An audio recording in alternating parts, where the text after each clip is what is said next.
Bonjour brillants investisseurs, j'espère que vous allez bien. Donc c'est Lalou, votre coach financier. Je fais cette vidéo aujourd'hui comme convenu pour parler justement d'un sujet que vous avez plébiscité, comment atteindre la liberté financière en 5 ans. Donc je ne vais pas rentrer dans beaucoup de détails, je vais justement vous parler de ce qui marche actuellement pour moi et vous dire en gros ce qui me semble essentiel pour se lancer dans ce cheminement-là. En général, quand on parle d'atteindre la liberté financière, les gens pensent tout de suite méthode, astuce. C'est-à-dire qu'ils se disent, voilà, il faut qu'on me dise comment investir 100 euros sur ça, comment investir 1000 euros sur ça, etc., etc. Mais en fait, on se rend compte que ça vient après. La première des choses d'abord, pour moi, le numéro un, lorsqu'on veut atteindre l'indépendance financière, c'est de faire un travail sur soi-même. C'est le mindset. Les gens vont se dire, oui, tout ça, c'est de la théorie, mais c'est très, très, très important. Pourquoi? Je m'explique. Un seul exemple tout bête. L'investissement que j'ai fait tout récemment, l'immeuble de rapport, c'est une méga opportunité avec une rentabilité qui est très importante. Une rentabilité qui est entre 10 et 15% en fonction de comment on fait les choses. Et en fait, c'était vu au-dessus de tout le monde. C'était sur le bon coin. N'importe qui aurait pu se mettre sur cette opportunité-là. Sauf que, en fait, les gens n'ont pas le bon mindset et du coup, ils n'ont pas pu voir cette bonne affaire-là. Tout simplement parce qu'ils n'ont pas travaillé sur eux pour pouvoir avoir cette affaire. Ils se sont juste dit, je suppose, qu'il y a trop de travaux, etc., etc. Donc ça veut dire qu'en fait, il faut d'abord travailler sur soi. Il faut dépasser ses peurs. Il faut aller à l'encontre de réflexes qu'on a depuis longtemps. Et il faut se discipliner. Donc c'est très important d'avoir le bon mindset. C'est des choses qu'on pourra développer par ailleurs, mais pour moi c'est quelque chose qui est essentiel. Pareil, quand vous avez un certain mindset, vous laissez tomber des mauvaises habitudes. C'est très important d'acquérir de bonnes habitudes. Et ce qui est important aussi, c'est d'avoir un objectif clair et chiffré. C'est pas juste se dire je veux atteindre l'indépendance financière, point barre. Mais qu'est-ce que ça veut dire l'indépendance financière? C'est exactement ça. Pourquoi vous voulez le faire? C'est très important en fait d'être déjà carré dans sa tête parce que notre monde extérieur ne représente en fait que ce qu'on a à l'intérieur. Si vous êtes équilibré, en paix avec vous-même et que vous savez où vous allez, alors il y a beaucoup de chances que votre monde se structure justement dans cette optique-là de vous permettre d'arriver là où vous voulez aller. La deuxième chose dont j'ai déjà parlé ici, c'est savoir s'entourer. Je le vois encore plus aujourd'hui, c'est très important de choisir ses relations. Parce que des mauvaises relations vont vous déprimer. Il y a des moments qui sont durs lorsqu'on se met en quête d'indépendance financière. Il ne faut pas se leurrer. Il y a des moments où on doute, il y a des moments où on est déprimé, il y a des moments parce qu'au début, on atteint l'indépendance financière peut-être au bout de 5 ans, mais peut-être que pendant les 2 premières années, on va cravacher, on va travailler, on va faire des choses qui demandent de l'énergie. Et si on n'est pas soutenu, on risque très, très certainement de lâcher prise. C'est la raison pour laquelle il y a beaucoup de gens qui commencent et qui abandonnent en chemin, justement, parce qu'ils ne sont pas soutenus, parce que c'est très difficile au début. Après, on vit très bien. C'est peut-être une année, 2 années, où on enchaîne peut-être, mais après, c'est pour vivre comme il se doit. Donc c'est très important d'être bien entouré, une fois de plus, comme on dit, dis-moi qui tu es, je te dirai qui tu es. Il faut savoir que, en gros, on est responsable, à mon sens, de 90% de ce qui nous arrive. Donc c'est très important en fait de faire d'abord un travail sur soi et du coup de changer l'environnement qu'on a autour de soi. La troisième chose, à mon sens, qui est important lorsqu'on veut atteindre l'indépendance financière, c'est les finances personnelles. Donc ça, il n'y a pas de mystère, il faut savoir épargner, il faut avoir de la rigueur dans son budget. C'est très très très important. Les gens se disent oui, mais de temps en temps je mets 100 euros, 200 euros. Non, il faut être régulier. Il faut être régulier. Pourquoi? Parce que déjà ça nous rassure. Parce que je ne sais pas si vous l'avez déjà fait ou si vous le faites. Quand on arrive à épargner un certain montant et qu'on va sur son compte et qu'on regarde qu'on a une bonne épargne, on se dit ouf, j'ai quand même quelque chose de côté. C'est très important. Pourquoi c'est important aussi? Ça vous permettra d'enchaîner les investissements parce que justement on essaye de faire marcher l'effet de levier. Donc on va passer par des emprunts bancaires par exemple pour investir sans avoir besoin de mettre de l'argent de sa poche. Mais pour ça, la banque a besoin d'être rassurée. Et justement, comment rassurer la banque? Montrer qu'on sait gérer un budget, montrer qu'on sait épargner. Et ça, ce n'est pas tout le monde qui le fait. Beaucoup de gens vivent à leur niveau de vie, en fait, à leur salaire ou au-dessus. Bah, il faut savoir de temps en temps vivre légèrement en dessous. Bien sûr, toujours se faire plaisir, mais savoir mettre de côté. Parce que dites-vous que c'est un travail sur l'avenir. D'ailleurs, à ce juste titre-là, ce qui différencie les gens qui arrivent à atteindre l'indépendance financière au bout d'un moment et les autres, c'est qu'à un moment, ils sont allés à l'encontre justement de ce réflexe en fait, de gratification immédiate. C'est-à-dire qu'on touche le salaire, on se fait plaisir tout de suite. Non. Bien sûr qu'il faut se faire plaisir, mais il faut savoir d'abord réinvestir. En fait, donc quand on a des sous, on les investit.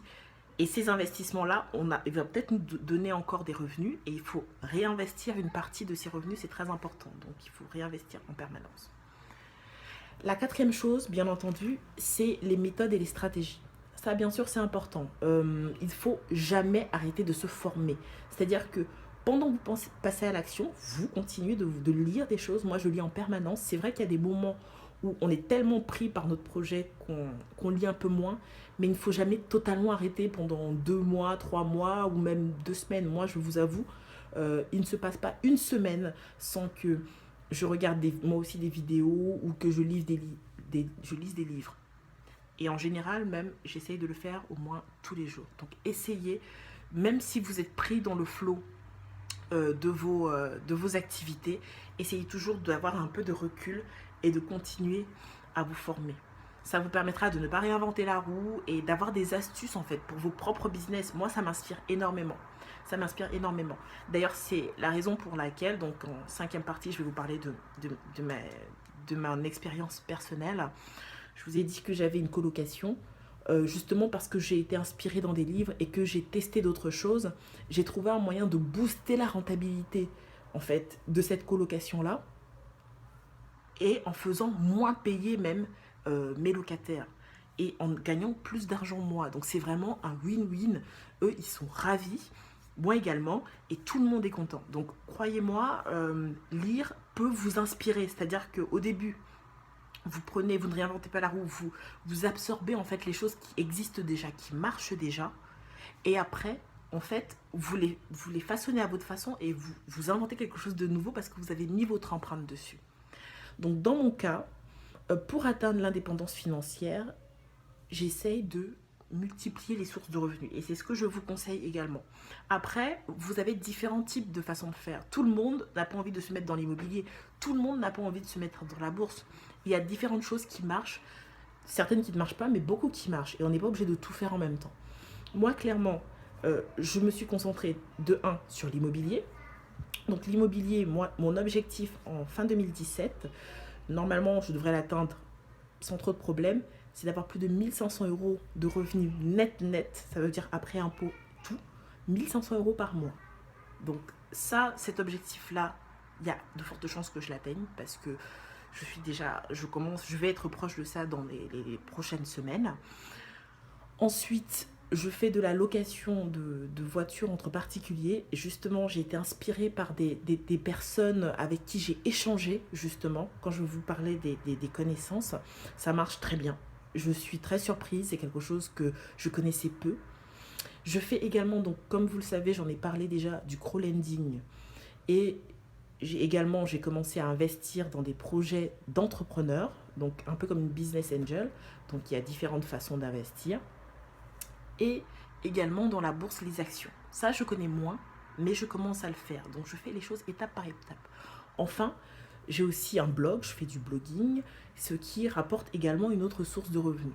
Donc, moi, je vous conseille de vous former, de lire des livres, de partir sur des formations payantes ou non payantes, peu importe, de regarder ce qui se passe autour de vous, de changer votre mindset, parce que comme ça, vous allez voir que le monde regorge d'opportunités. Aujourd'hui, je ne sais même plus où donner la tête, en fait. C'est pour ça que je me suis concentrée sur ces choses-là, parce qu'il y a énormément de choses à faire. Il y a énormément de moyens de gagner de l'argent sans avoir à trop se fatiguer. C'est-à-dire que vous travaillez pour mettre les bases et après, ça roule. Donc, j'espère que cette vidéo vous inspire. Le but n'est pas de répondre à toutes vos questions en une vidéo, c'est pas possible. C'est en fait d'être une source de justement d'inspiration pour que vous creusiez les méninges, que vous alliez chercher, que vous posiez des questions. De toute façon, je reste à votre disposition tant que je le peux pour répondre à vos questions. C'est pas très simple parce qu'effectivement, il y a des périodes où je suis très très prise. Je continue de toute façon tant que je peux également de donner des informations dans les newsletters. N'hésitez pas à vous abonner à ces newsletters-là. J'ai également ma masterclass IMO, donc où l'objectif pour les gens qui sont dans cette masterclass, l'objectif est d'avoir un bien rentable cette année qui leur donne de l'argent et c'est en bonne voie. Et également mon produit Investir comme un pro. Donc ça c'est 47 euros, je vous donne les tips, les choses à regarder pour ne pas tomber dans les pièges de l'immobilier et économiser plusieurs centaines, voire plusieurs milliers et dizaines de milliers d'euros. Ça peut toujours être intéressant pour quelqu'un qui a envie de se lancer. Donc n'hésitez pas, si vous avez des questions, à me solliciter. En tout cas, restez des entrepreneurs de vos finances et j'essaierai de mettre une autre vidéo où je développerai certains points en particulier de tout ce que je vous ai listé aujourd'hui pour vous donner des astuces et potentiellement justement des lignes de conduite qui m'ont aidé moi dans ma vie de tous les jours. Je mettrai tant que je peux sur Facebook, mais je mets également sur YouTube et surtout, il y a des choses qu'on ne trouve que dans mes newsletters. Donc n'hésitez pas à vous abonner. À bientôt. Au revoir, brillants investisseurs.